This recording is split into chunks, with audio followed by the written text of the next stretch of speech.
All right. How are you getting on? You well? You well? You well? You well beloved? Welcome back to the Tony Campbell Shit Show. I'm here in the fine studios here, the Head Stuff Podcasting Studios here, recently named the greatest podcasting publisher in all of Ireland.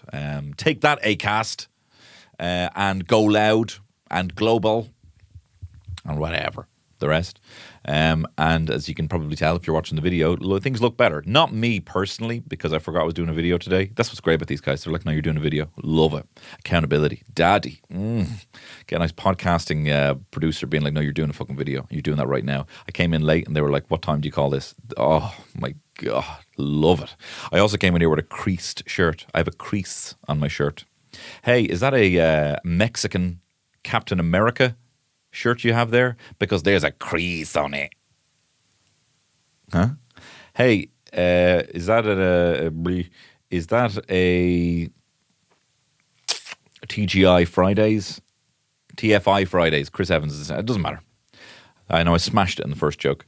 I don't know what I remember doing a gig before in Kilkenny, and it was one of my first gigs, and I was meeting other comedians. I met Alison Spittle for the first time. No, I was in Cork and I met Alison Spittle for the first time, and I just eaten like a big Mexican, speaking of which, and what was his name? No, he was just a little Juan. I don't know what I'm talking about. No, I'm talking about eating too much food before I do something, because I've eaten too much food now. Anyway, she was going to get a meal, and I was like, oh, I just had dinner. And she goes, yeah, I always find before a gig I can't eat too much, and I can't eat that and spicy. And I'm like, I've literally just gorged on like too much spicy food right now. And I was like, okay, so that's what the pros do. Okay, cool. Went into an Apple Greens there, and they had a little deli. And as you know, I'm trying to like experiment with my deli orders at the moment. So I was like, can I get a white bread sandwich? And I said, you could call me Unkar Plut from The Force Awakens, because I was like, can I have a double portion? That's what I said. Can I get a double portion? Sometimes I hear myself talking. I'm like, who the fuck is that guy? Can I get a double portion, please? Can I get a double portion of turkey? And a double... Do you know what I'd actually tried to do? I tried to get another sandwich. This is a different sandwich story, because that one wasn't going anywhere. And this guy was new, first day, and he didn't speak much English, and I was very, very kind to him. I was very kind. I was like, it's okay. I was like, can I get white bread sandwich? And he was like, what? And I was like, white bread sandwich? Because I know the order. You have to order things. It's like when you go to a pub. If you're like, can I get a mojito, 2 hop house, a sparkling water, and a Guinness? They're going to go, because they want you to say the Guinness first. Guinness takes longest. Maybe the mojito probably takes longer, but you know what I mean. If you're ever giving an order to a barman, say the number of Guinnesses first, and then say the rest, because you're going to be waiting for them, you know. Anyway, what was I saying? Double portion, yes. So I said, can I get a white bread sandwich? And because I'm eating trying to eat more protein. This seems to work for me weirdly. When I'm trying to lose weight, I actually try and eat more. I try and like constructively eat more. Like I'm going to have a big thing now, you know? I'm going to eat more meat, right? Anyway, so this fella, he was new. I was like, a white bread sandwich. He's like, what? And the woman was like, this is white bread. He's learning everything. It was actually beautiful. It was like, what? This is... And he's like, white bread. And they're like, yeah. And he's like, wow, loving it, you know? So white bread. And I was like, can I get 2... I didn't want to say double portion, because I could tell white bread was confusing him, right? So I said, can I have 2 times ham, 2 times turkey, and coleslaw? So he starts putting the ham on without any kind of lubricant at all. All right, buy me dinner first. Hello? I've been talking about fucking sandwiches loads recently. Anyway, and I was like, hang on, so can I get some mustard on that? Never heard of mustard. He's like, what? And he just starts spreading the butter. And I'm like, no, hon, can you put mustard? And then one of the women was like, this is mustard. And he goes, So the way he'd spread out the ham was kind of like a little pyramid. Like he just kind of put it on. It wasn't spread out, right? I know my first 5 bites of this sandwich, I'm getting nothing but bread. And I'm like, you know. And so the ham is like kind of a little mound, you know, and he hadn't put the rest on. I was like, can I get mustard on it? So he starts taking out the mustard. And he starts spreading it on like parts of the ham. Like petting it, like combing the ham's hair with a mustardy knife, you know? And the woman was like, and this is a fucking pro. She took out one of those big, like, cutting the bread knives, you know? Did a big scoop, slathered it on. Big, thick fucking Coleman's, you know? I'll be fucking sneezing this sandwich for the rest of the day. Looking forward to that. And he's like, oh, you know? And he put on one dainty bit of ham. And he lifted it, put it down. And I was like, can I get another one? And he starts going for the bread again. I'm like, no, more ham. And he's like, more? And I'm like, yeah. So then he put it on, then the turkey. And then I was like, coleslaw. And he's like, mouth hit the floor. Didn't know why I was saying coleslaw. And it was amazing. And to be fair, he was then like, you know, he was saying everything to himself, coleslaw, ham, turkey, you know. And I have a streak in me that is a bit of a prick sometimes, you know. And I've now been able to like, so like, I get annoyed sometimes when it's someone's job and they don't know how to do the job, you know. And I don't do that now. I used to be, as I told you, I used to be like a prick over the phone to people, you know, when I was trying to like get an upgrade on my phone bill or something like that, or like threaten to quit or whatever.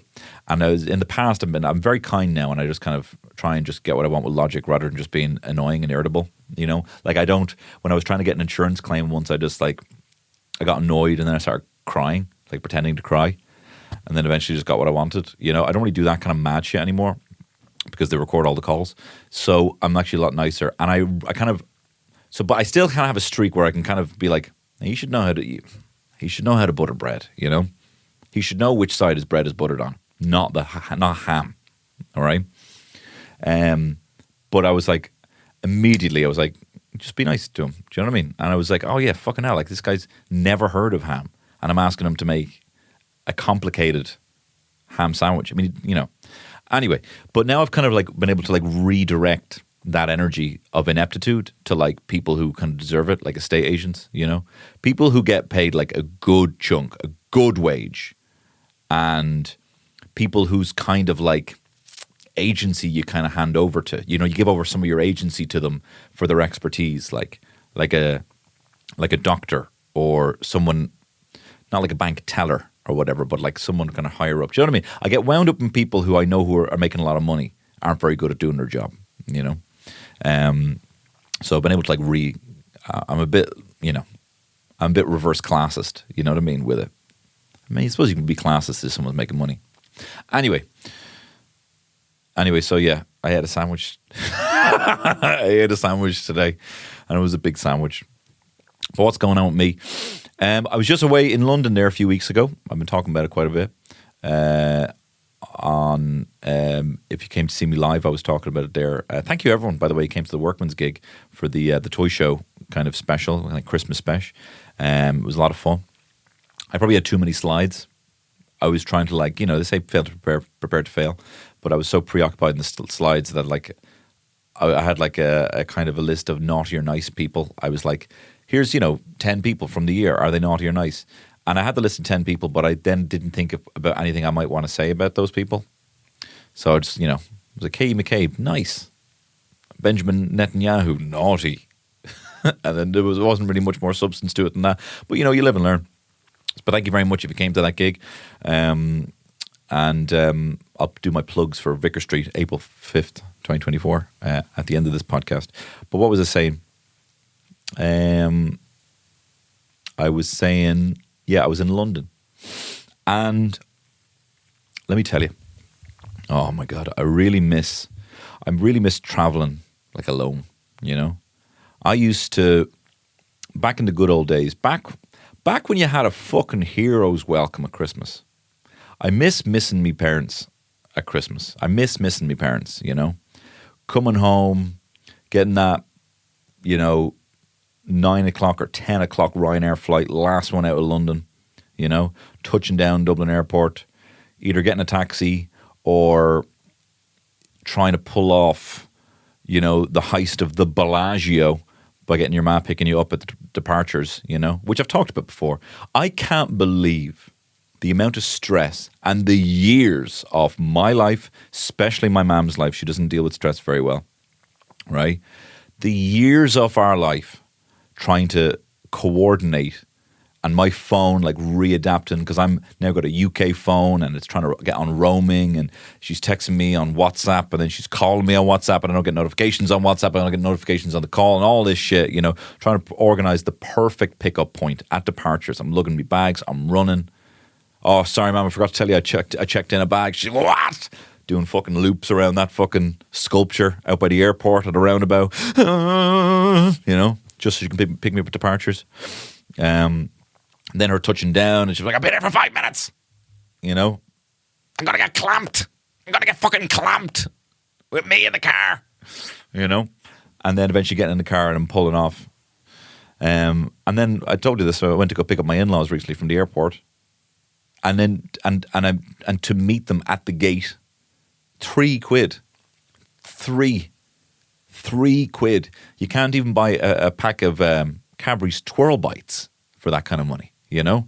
And the amount of stress, although they fucked it up, to be fair, the in-laws, I was like, just text me when you're off the flight. And like, I have everything I need. I have headphones, noise-cancelling headphones, and I have a phone, right? That's everything I need right there, my whole world. What will I do?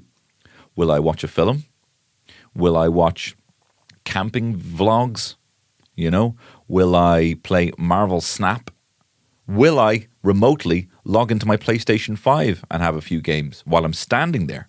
Because that's the reality. I have access to all that. So the idea that like, oh, did I have you waiting? Being like, yeah. And I did something amazing. I watched Theo Von clips with GTA videos playing underneath them, you know, on TikTok. It was great. I had a really good time. I read the biography of Barbara Streisand. I listened to an incredible Napoleon podcast. I learned about Napoleon while I was waiting for you here, you know? The idea that someone can be left waiting, which is kind of why, you know, I don't really buy, you know, you're 20 minutes late. Yeah, Graham, what did you do? How did you manage to entertain yourself? What did you learn? What amazing experience did you have online, you know, while you were waiting for me? So I was planning on doing that, you know, and then I get a text off my father-in-law being like, we have our bags. And I'm like, you were meant to text me. You were meant to text when you landed. You were meant to, and I would have stood there for 40 minutes. I don't care, you know. I was going to make a little sign and everything, you know. £3. £3 is all it costs to make someone's Christmas. Okay. Looking forward to seeing all the videos of people coming home for Christmas. It is, but anyway, I miss the old hero's welcome, you know, of coming back for Christmas. You know, you've pulled off the heist. You're driving away like Jesse at the end of Breaking Bad, the finale, you know. Spoiler? Yes. You know, you got money shooting at the back like, can't believe we did it, those suckers, you know. And then you kind of have this hero's welcome, you know. You get like your favorite food. Your man gives you your favorite food, gives you a nice bed. You're only home for like 5 minutes before you're like, I'm off. I'm actually going to meet my mates now. My mates that live in London that are also back in Cecilia, you know. I missed that. Why did I get onto that? Yes. Sorry. Traveling alone. Love traveling alone. Love even before I've landed, you know. I'm got everything there. It's all in one bag. It's all in one backpack. You know. I'm not wearing a heavy coat, you know. I'm just like, I have my coat draped over my little pulley case. You know, I'm comfortable. I'm warm. I'm not sweating. I have my noise-cancelling headphones. I'm there. I'm like, might have a pint. Might have a lovely pint while I stare at planes, you know. Might get a magazine that I'm never going to read but will look pretty good on my coffee table. Monocle or some shit, you know. GQ that I'm not going to read. Oh, look at this. You know, this exclusive Empire cover of Michael Fassbender as Magneto. You know, might buy that, but I probably won't read it. I'll probably skim through and see how many stars films got. I'll get on the flight. I'll probably order 2 Croque Monsieurs from flying alone. A warm can of Heine that I regret buying instantly, that I pour into ice. It's the only time I ever drink beer with ice is when I'm on a plane. It's never nice. That's what they should say. That's the rhyme, you know. Beer with ice, never nice. Warm beer, give it here. You know. You know, listen to a podcast, take out my Nintendo Switch. My bags are over in the overhead compartment because it's small, it's compact. I have leg room. There's no bag mashed in there, you know. Sit there, put the headphones on. If Terry's with me, I ignore her. You know, she forgot her headphones, or they're just shit, you know. So she's like just like looking at her photos. She forgot to download on. She's more on like that sometimes, you know. I've got everything. I've got like comedy podcasts that I've downloaded, maybe even movies. Maybe I've even splurged for YouTube Premium just for the month because I knew I'd be flying back and forth. So I've got some YouTube videos downloaded, their movies. Listening, maybe watching a movie while playing, you know, Mario Kart or Zelda, you know, touchdown. Your man brings you home. You've pulled off the heist. Have a couple of drinks with her, you know, before you go to bed. Get up the next morning. You're out of there like a fucking rocket, you know, to see your real family, not your real friends. But no, now it's kind of like now you arrive. Now the struggle starts, you know, got a taxi to the airport. My daughter doesn't know why she has to sit in a seat. She's like, this is weird. Normally this hour I'd be crawling around, so fuck this. She's screaming, crying on the way to the airport. Then she goes from the car seat to the pram. And then, do you know what I did? Blimped it big time. You can call me Mr. Goodyear. Well, it actually started off pretty stressful because I put the wrong name on my ticket.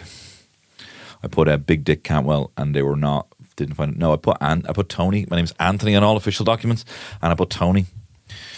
Well, actually, to be fair, Aer Lingus website put Tony because I logged in. You know, sometimes you log in, then it autofills, and you're like, oh, amazing, I don't have to type in all this fucking my passport number and all this shit. Yeah, well, they give me the wrong fucking name because I must have typed it in correctly before. So I had to call this guy 1 o'clock in the morning before because the only time I realized, I was like, oh, fuck my ticket. I've just checked in. I've checked in with the wrong ticket. Even more complicated. And your man's like, oh, look, we've changed that. This is your new number. You can just log in with that. So I tried you can check in with that. So I tried checking in. And I was like, oh, it's not letting me check in. He's like, oh, I'm sure it'll be fine. Just do it in the airport. I'm like, no, hang on. No. Like, I actually really liked him because he did something incredible and I thought I'd have to pay for it. I didn't. It was amazing. But I was like, no. And he's like, all right, well, look, I'm going to send you the email now with your new check-in number, your new reference number, so you can check in with that. All right, so he sent that. I didn't get it. And he's like, is there anything else? And I'm like, yeah, I didn't get that email. And I'm like, I'm sure it'll come in a few minutes.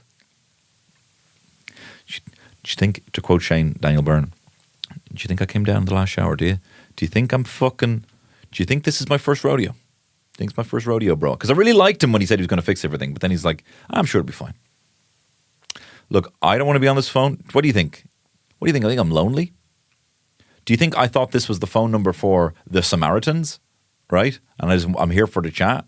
I don't want to be on this phone. You don't want to be on this phone. But stay on the fucking line until I get the confirmation. So he's like, all right, well, look, this is the number. So that should be everything you need. All right. Wake up the next morning. No email. More fool me. I told you one time I did get a Virgin Media router sent to my house because I had no internet for a week. And they kept sending out a router and they kept sending it to the wrong address. And I changed my address. I'm not even joking, 4 times. So then I called eventually and I was like, hi, I need you to send out a router to me. And he's like, well, it'll be tomorrow at the earliest. And I'm like, I kind of need you to send it out today, you know, because there was one meant to come today, but it keeps going to the wrong address. And then I actually even went to that address today and they wouldn't give it to me because I am in my old address. Even though I used to live at that address, I actually ran over to my old house just to meet this guy and he wouldn't give it and he drove off and I chased the van down the road. True story. So I need you to send a router today. And he's like, all right, well, look, we're going to, what address is that? And he gave me the wrong address again. And I'm like, this is the fucking 5th time I've had to change that address. I'm going to give you this address now. And hopefully it updates. But if not, I need you just to write that down on a Post-it because that's my address. And I need you to somehow get a thing for me today. And he's like, I don't think that's possible. Will there be anything else? And I was like, yeah, I don't want to get off the phone. And he's like, I need to get off the phone. And I said, as calmly as I could, the only bargaining chip I have here is your time and wasting it. So I need to stay on the phone. So I'm telling you that I know you can't hang up on me. That's the only thing I have. So I need you, you're going to have to stay on the phone with me. And then eventually after half an hour, and he's like, well, I'm just going to have to put you on hold. And I'm like, I know, but I also know you're not going to be able to take any calls in that time. And I know you probably want to take your calls. So I just need that router today. And I was like, I'm so sorry it's fallen on you, bro. I'm so sorry. I really, it's nothing personal. I actually like you, you know. You know, so, and then eventually after half an hour, he'd put me on hold for 10 minutes. I'd be waiting there. I had nothing better to do. Believe you me, I had nothing better to do. And then he put me on hold for 10 minutes. And then he'd come back. Are you still there? Yes, I'm still here. Is there any chance you could send that router today? And he's like, look, as I told you, there's nothing we can do. It would be tomorrow at the earliest. And I'm like, all right, well, look, I need to stay on the line. And after half an hour, 3 sessions of 10 minutes on hold, he probably thought he was putting me in the fucking clink. He thought he was putting me in the boo box, putting me on hold. All right? Doesn't he realize, like, I'm going on TikTok. I'm just like, the TikTok doesn't sound very good because I'm trying to watch, like, satisfying videos, but I'm getting that,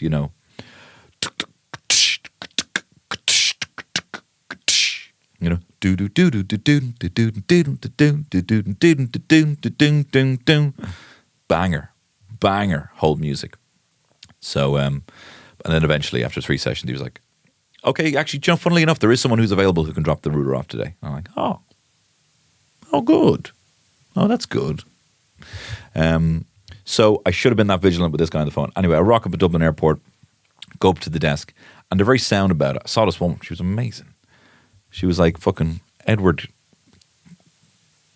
Key hands. She was like, tick, tick. Okay. Didn't stop, didn't blink. And I was like, this is impressive. And she didn't even smile at that. And then after 5 minutes of typing, she was like, oh. She'd still remembered the thing I said 5 minutes ago. I was like, wow, you're impressive. And she sorted everything out. It was great. Piece of piss. But then you got the kids. And, my daughter doesn't understand why she had to sit in a car seat for so long getting to the airport. And then why she had to sit in a pram when all she wants to do is just crawl on the floor and eat paper, She sees some lad sitting there eating, reading the fucking broadsheet. She's like, humana, wants to eat that whole fucking paper, Irish Times Magazine included, the Weekender. Give it to her all, roll it up, And the young fella, he just is actively thinking like, where is there an area with like a velvet rope that I can run underneath? Where's the do not go areas here in this airport, He's only shy of fucking pulling a gun, grabbing one of the guards' guns and hijacking the plane. It's like preventing an international incident. But what we had was, it was getting fairly stressful. One of the gate that we were at really wanted to have like a proper meal and everything. There was no time for the meal because I had to do all that shit with the check-in, right? So we were going, because my wife is, when it says go to gate, she seems to think that's urgent. She seems to think that's something to do with boarding the plane, go to gate. She has no idea. She has no idea. Of course they want you at the gate. Of course they want you at the gate. Of course. But there's no food over there by the gate. There's no chance of me having a 11:30 pint. Do you know what I mean? In the morning this time. If I go to gate. I need to do that here, but it wasn't happening. I ordered we actually were able to sit down for a minute and I ordered a breakfast sandwich. My young fellow was like, oh, that looks good. Yeah, the whole fucking thing. The whole thing. I'm going to take the whole thing. Yet the whole breakfast sandwich. I was devastated. Then we went into fucking W.H. Smith. And he's like, I was like, come on, I get you a book. And he's like, I want this pirate magazine. Because there was like a toy, the shittest looking toy shark on the front of this magazine. He's become indoctrinated to buying magazines for toys because my mum buys him a magazine because she works in the shop, so sometimes she gets the toys. But then she stopped getting the toys and then she just kept buying the magazine. And I'm like, ma'am, you're going to be fucking skint. You keep buying him these magazines, So he saw this, and then I showed him like, a really good children's book that I know he wants about an octopus, Tiddler by Julia Donaldson. Right? Show him that, and he's like, this is the same price as that bullshit magazine that you're going to lose, and the toys you're going to open that pack of toys on the flight, and they're all going to go missing, and you're going to lose the magazine. This is a book. This is a book that can last. He's like, no, forget it. Wants the stupid fucking shark magazine, and then we have to go to gate because I'm married, right? So we go to gate, and then they haven't eaten properly because we had to go to gate. And then my wife has, unbeknownst to me, packed all of the food down the bottom of my bag. And I was just been stuffing. I'm a ham-fisted motherfucker. I've been stuffing stuff in the top of my bag. So all the grapes are crushed. They're like wine now, right? So I open up the grapes and they spill everywhere, spill all over the floor. I'm like, oh, for fuck's sake. And then I look over and my daughter shit through her outfit. I'm like, oh my God. So then while I'm trying to deal with this mess of shit, I'm like, where's the jacket? So I had to clean up the shit off her, right? This woman goes, here, sorry, excuse me. She's eating grapes off the floor. Talking about my young fella because he's so gorgeous that he looks like a girl, right? He does look like a girl. Well, he doesn't look like a girl, but he's very pretty. You know, he's got stunning eyes, like a Caribbean sea, and he's got wispy hair. He looks like one of Tim Taylor's kids. But I'm thinking of Jonathan Taylor Thomas. You know what I mean? He's got a real Jonathan Taylor Thomas vibe going, right? Gorgeous, handsome looking fucker, my young fella, bop and all that, right? And he's got stunning eyelashes that are very long and curled. You know, he looks like if Bugs Bunny was dressing up as Jonathan Taylor Thomas. You know. Anyway, so she's ratting on my young fella eating the grapes off the floor, right? I honestly don't give a fuck if he's eating grapes off the floor. You know, like come to our gaff, we're like fucking monkfish. Like we're all fucking bottom feeders. We're always eating off the ground. Who gives a fuck? It's the ground, right? Now I know an airport ground's completely different, but she's like, sorry, just let you know, she's eating grapes off the floor, and I was so, confused by my daughter shitting through her thing that I was like, I said sorry to this woman, right? And then I was like, Sonny, don't. And I was like, caught myself. Do you know what? Actually, keep eating the grapes off the floor. I said, and then I picked up, and I'm not even lying. Don't know what it is. Stress is a hell of a drug. And then I started eating the grapes off the floor while looking at your one, like. Bumped into that woman later on when we landed. We were trying to find a driver because the London Irish Centre very kindly had sent a car. Didn't say where we'd be being picked up, but they said they'd sent a car. So we went out to the car park trying to find the guy. And the same woman who had ratted on my young fella says, here, I'm not 100% on this, but are you looking for a driver? And I'm like, yeah. And she goes, see that sign over there says trains. Follow that and it'll go downstairs and it might be at the train station. And I was like, might be at the train station. Why do you think that? And she goes, I don't know. Just if you've tried other places. I'm like, do you not see how fucking stressed we are?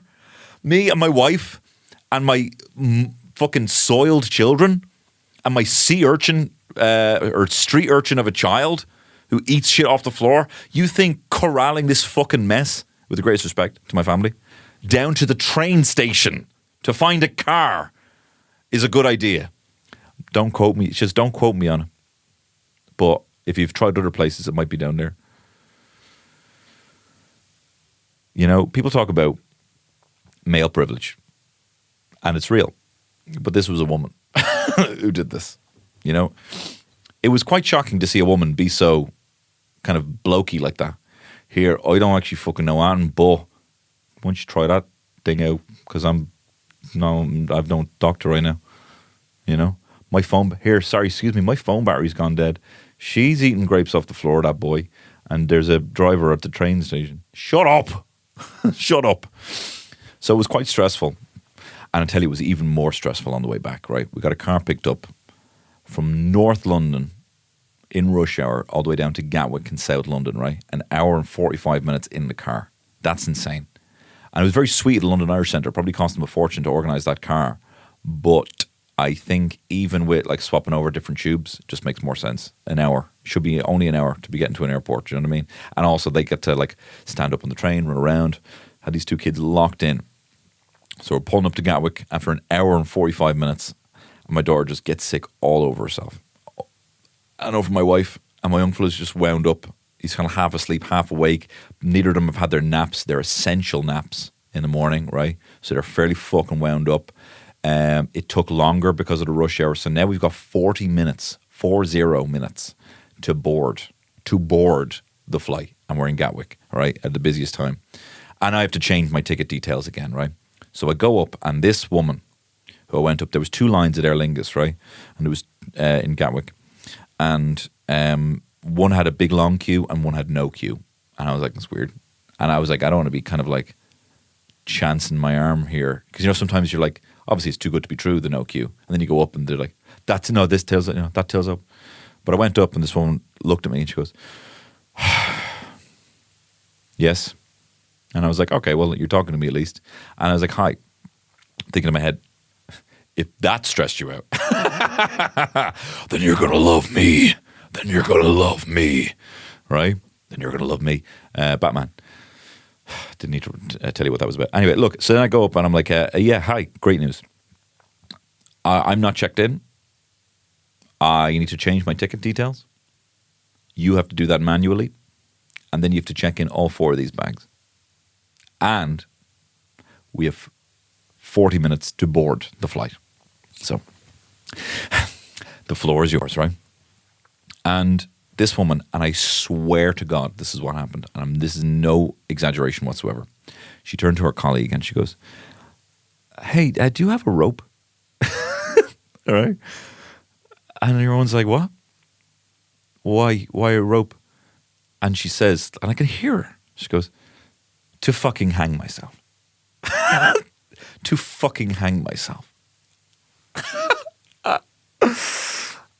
And then when she saw that my children have double barrel names, she actually looked like she was going to start crying.